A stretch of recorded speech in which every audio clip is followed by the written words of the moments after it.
Atraso. Moradores de Ceilândia esperam há 7 meses a implantação do Papa Entulho na região. Descaso. Em Planaltina, praça que deveria ser local de lazer para a população está abandonada. E ainda, no limite, reservatório do Descoberto chega a 100% da capacidade e transborda. E no quadro Consulte o Doutor, de hoje, vamos falar sobre prevenção e tratamento da sífilis. Olá, eu sou Renata Dourado e o Band Cidade de Primeira Edição começa agora.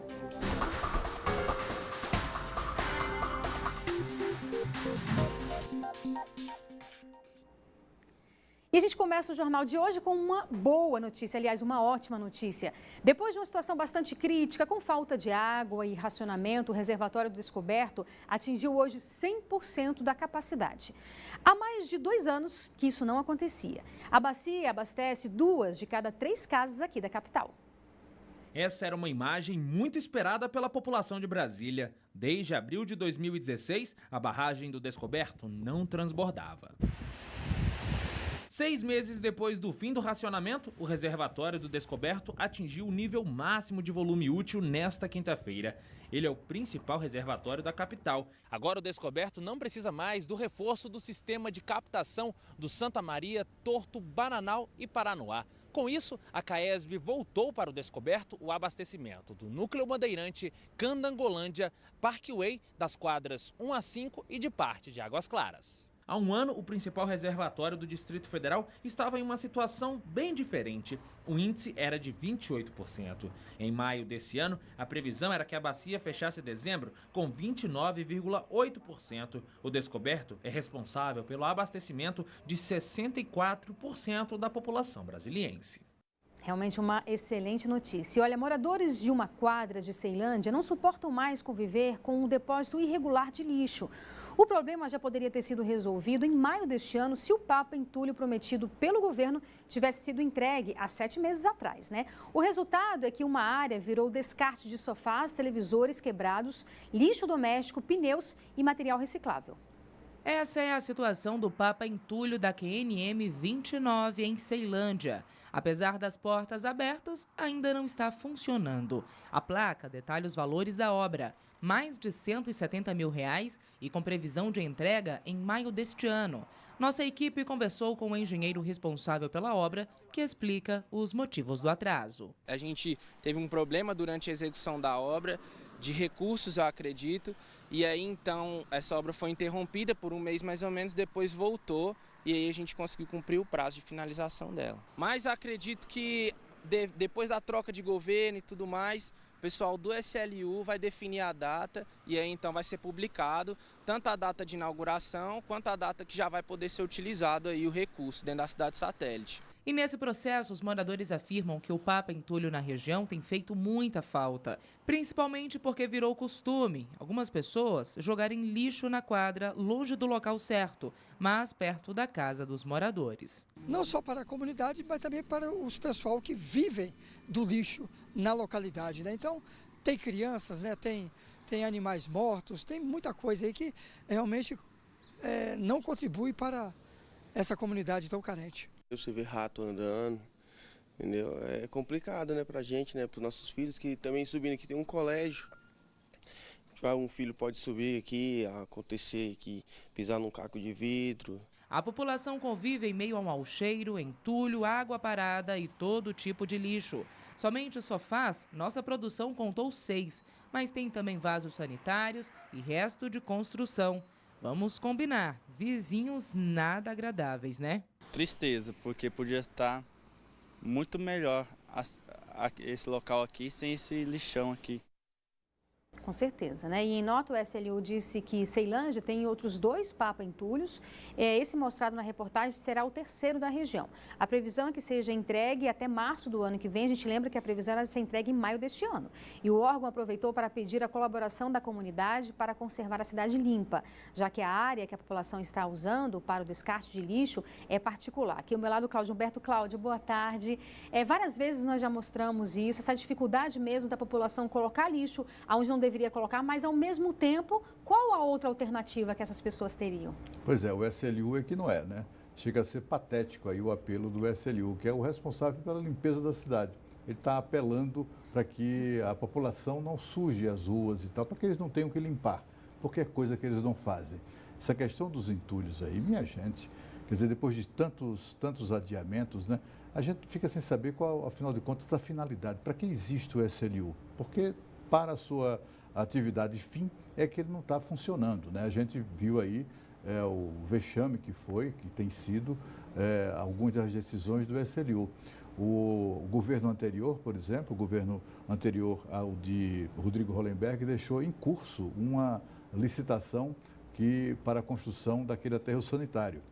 Eles então, o que é que o SLU fez? A nova direção cancelou a licitação e levou mais de 2 anos para voltar a fazer, para a felicidade total das empresas de recolhimento de lixo, que chegavam a faturar mais de R$1 milhão por dia com o lixão da estrutural.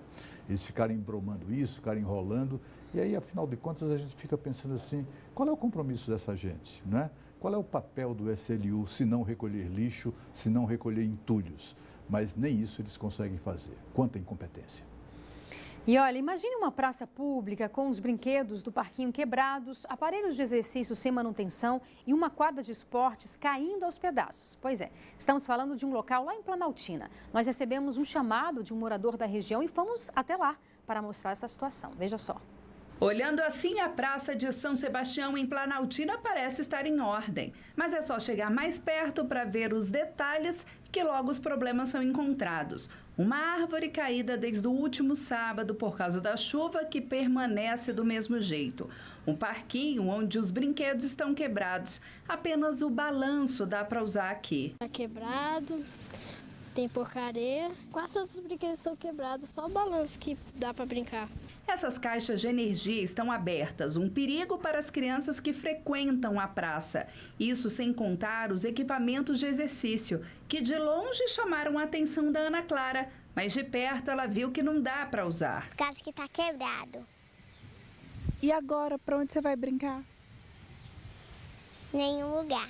Na quadra de esportes, as grades dos gols estão cheias de buracos. Ninguém vai saber se foi gol, porque a bola passa direto. A grade que não segura a bola, então passa direto. É bem chato, porque a gente paga o nosso imposto e chega na hora justa, né, de cobrar, só que não está sendo implementado da maneira que deveria ser. Com tanto descaso, o Guilherme até chegou a entrar em contato com a Novacap em busca de melhorias para a praça. Sim, a gente fez uma solicitação para a Novacap, eles falaram para fazer formalmente, a gente fez, só que não tivemos nenhuma resposta. Simplesmente eles falaram assim, olha, como é um ano político, está um pouco mais difícil, tenta ver de alguma outra maneira na sua administração. Aí ficou por isso. Em nota, a Novacap não citou o caso específico aqui da Praça de São Sebastião. Afirmou apenas que foi aberto um processo de licitação para a manutenção de equipamentos públicos, mas uma decisão judicial impede a contratação dos serviços. A companhia afirmou ainda que vem firmando parcerias para pequenos reparos com as administrações regionais e a comunidade. Pois é, e a SEB informou que vai enviar uma equipe ao local para verificar se as caixas de energia oferecem risco à população e para levantar mais informações sobre o responsável por essas instalações.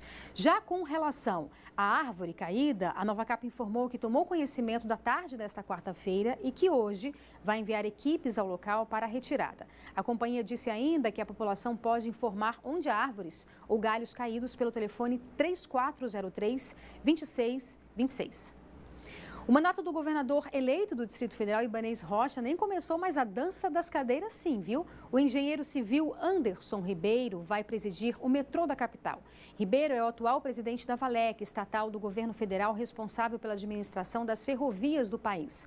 Lembrando que no início do mês, o governador eleito havia anunciado o nome do deputado distrital Wellington Luiz para ocupar a vaga. Mas Ibanez voltou atrás para atender a uma recomendação do Ministério Público que contestou a nomeação do deputado para empresas públicas, de deputados para empresas públicas. Segundo o Ministério Público, uma lei federal proíbe a nomeação de pessoas que tenham atuado na direção de partido ou feito campanha nos últimos 3 anos. Pois é, Cláudia, a gente percebe aí que realmente está tendo uma certa troca de cadeiras mesmo, né? Mas foi necessária, né? Foi. Na verdade, é uma lei das estatais, que é uma lei do presidente Michel Temer, uma lei muito recente, e isso acabou provocando a confusão. O deputado Wellington Muniz foi, portanto, desconvidado para o cargo e foi convidado Anderson Ribeiro, que é engenheiro civil, especialista em gestão pública, funcionário de carreira do Ministério do Planejamento e presidente da Valec, que é a estatal que não administra, mas constrói ferrovias. Quem sabe ele traz esse espírito para o metrô e amplia, finalmente, a malha desse que é o nosso transporte público de melhor qualidade, né? O metrô todo mundo gosta porque é muito bom mesmo em Brasília e no mundo, mas tem que funcionar e tem que ampliar, tem que chegar, por exemplo, a Asa Norte, que foi prometida, aliás, pelo atual governo e isso não foi cumprido, tem que chegar às regiões mais distantes do Distrito Federal. É o que nós esperamos e quem sabe o novo presidente do metrô chegará com esse espírito empreendedor tão necessário a essa conquista. Verdade, tomara.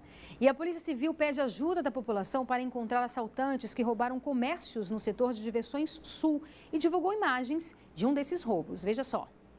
A divulgação feita pela 5ª Delegacia mostra o registro de um dos crimes. Nas imagens, 3 homens aparecem olhando os produtos como se fossem comprar os materiais. Um deles chega a experimentar um boné, mas depois de se passarem por consumidores comuns, os autores do crime anunciam o assalto. Os vendedores foram rendidos e mantidos dentro de um provador. Depois de cerca de 5 minutos, eles levam vários produtos esportivos e arrecadação do dia. A ação do trio foi no último sábado em uma das lojas do Conic, no setor de diversões Sul. Agora a Polícia Civil divulgou as imagens do circuito interno da loja para encontrar os bandidos. Para denunciar, basta ligar para o telefone 197 ou ir a uma delegacia mais próxima. Nestes casos, quem ajuda a polícia não precisa se identificar.